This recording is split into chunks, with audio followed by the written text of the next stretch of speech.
Ashama akkam jirtu kabajamtoota daawwattoota keenya. Ani Chaachakiyyaadha. YouTube Chaachakiyyaa har'aatiin namoota laayivii irratti muudannoon garaagaraa isaan irra gahe wajjin laallaa akka nu wajjin turtan kabajaan isin gaafanna. Gara viidiyootti haa ceenu.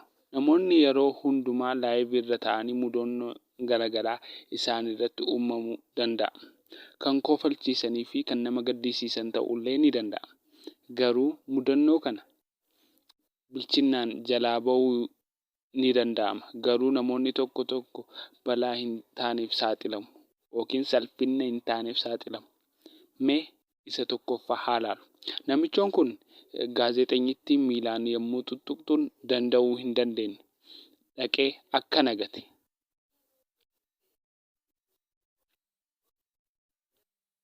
Lammaffaa dijittiin tun sirbaa wajjin yommuu utaalaa jirtu wanta harma ishiirra goote dagattee turte.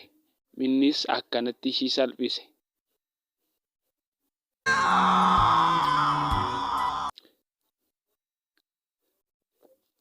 Namichoon kun fiilmii Tiim Teendar jedhu irratti argee akka sirbu laayivii irratti bahee sagantaa meeteoroloojii irratti sirbuu danda'eera. Gaazexeessittiin tun biyya Sarbiyaa keessatti uffata adda taate godhattee keessummaa affeerte. Keessummaanis kunoo akkanatti saalfate. Etički komitet.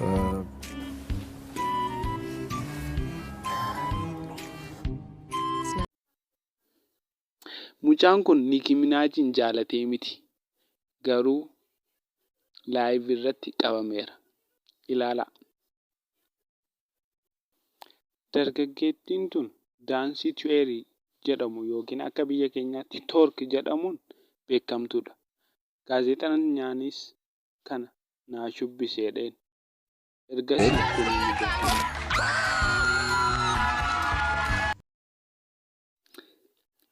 gaazexeessittiin tun balaan goorfii baay'ee akka mudate agarsiisuudhaaf kana fayyadamte. Garuu namichoon kun ishii salphiseera.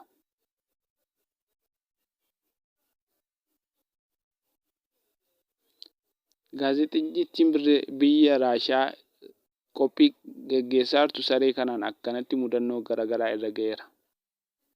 Guyyaa lammaffaa immoo namichoon kun ogummaa isaa fayyadamee ogummaa isaatiin agarsiisaa ture. Garuu ogummicha akkamitti akka cufu waan hin beekneef kun uumame.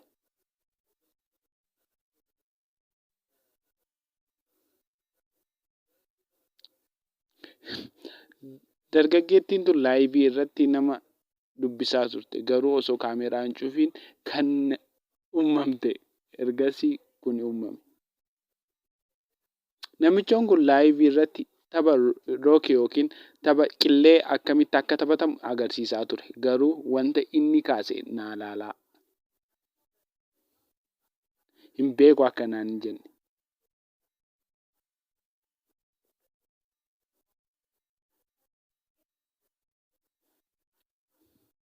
Namichoon kun akka qidaameen beeyibeessi sanbata irratti hojjetudha. Garuu laayivii irratti kana uumame. Rabbi isa baaseera jechuudhaaf nama rakkisa. Mee wajjin ilaallu. Viidiyoon har'a keenyaa kana ture. Chaanaalii keenya wajjin akka bashannantan akka bohaartan abdiin goonaa. Chaanaalii kana sabiskiraayib, laayik, kooment gochuu hin dagatinaa. Wajjin taanee guddanna.